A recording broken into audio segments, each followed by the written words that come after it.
Scene: Why are you always so quiet? Setting: Dinner with friends, a cheerful vibe, laughter, glasses clinking, but then one comment turns the whole evening. Mark, smiling, loud enough for everyone. Laura is always so quiet.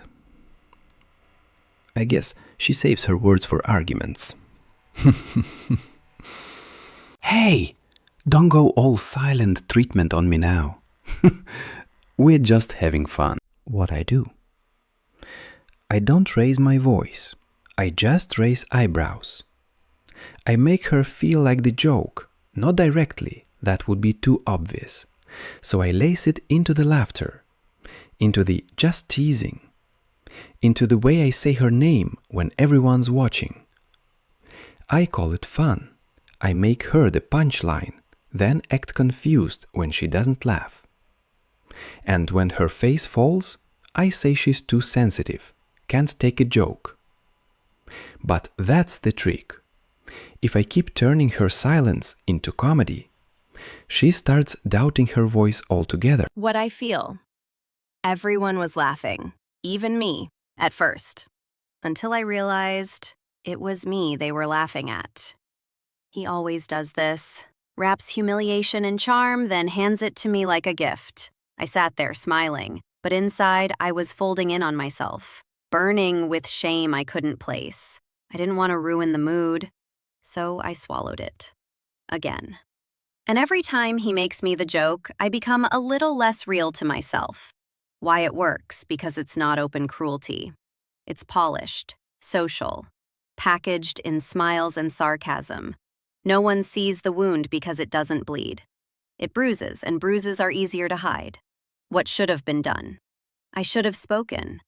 Even if my voice trembled, even if they didn't understand. Because silence protects no one, especially not the person already hurting. I should have said, firm, that's not funny. That's not love. That's not me anymore. Emotional ending. That night, I laughed along because I didn't know what else to do. But when we got home, I went straight to the bathroom, locked the door, sat on the floor, and for the first time, I whispering to myself, I don't feel safe with him.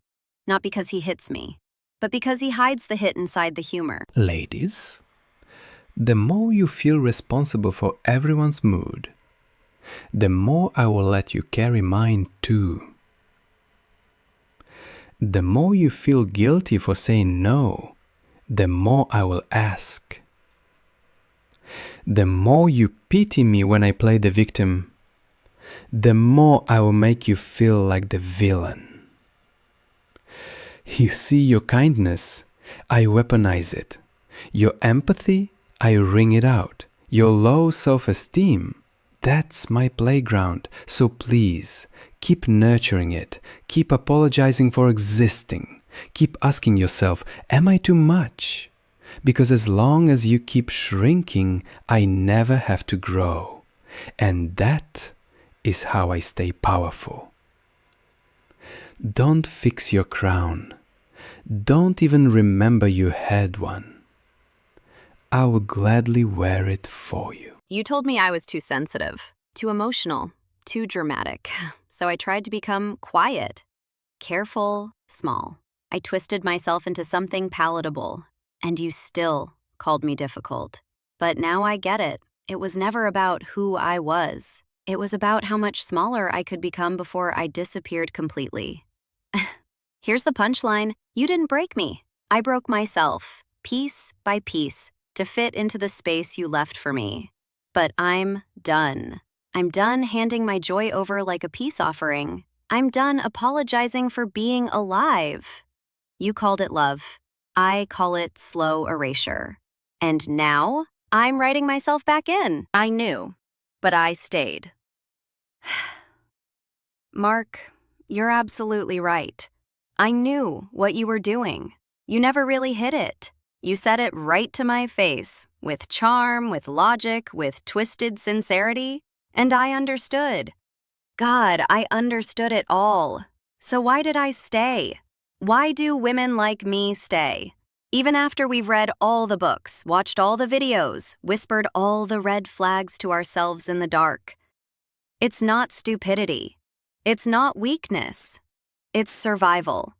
We learn to choose the devil we know over the abyss of freedom, because the unknown is terrifying, and control disguised as love feels safer than loneliness wrapped in truth. Deep down, we don't believe we deserve better. We believe we must earn safety. We think we have to fix broken people to prove we're worth keeping. That's what you prey on, isn't it? That quiet belief we bury so deep we don't even know it's still running the show. If I leave, maybe I'll never be loved again. If I stay, maybe I'll finally be enough. That's the lie, the one you feed, and the one I swallowed over and over just to feel full. Psychology behind it. Hidden truth women don't want to see. Women stay because of internalized emotional conditioning. We were taught that leaving equals failure, that endurance is love, that our value lies in being chosen, not in choosing ourselves. We fear abandonment more than pain. We doubt our right to peace. And worst of all, we become so used to microabuse that silence starts to feel like safety. I wasn't blind. I was just loyal to the wrong idea of love. I wasn't blind. I just loved the version of him I created in my head. He didn't even have to lie. I lied to myself. Every time I said, "It's not that bad. He didn't mean it. I can fix this." But the truth is, I wasn't blind.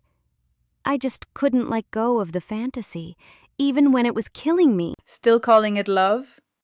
Hit subscribe, and I'll show you what it really is.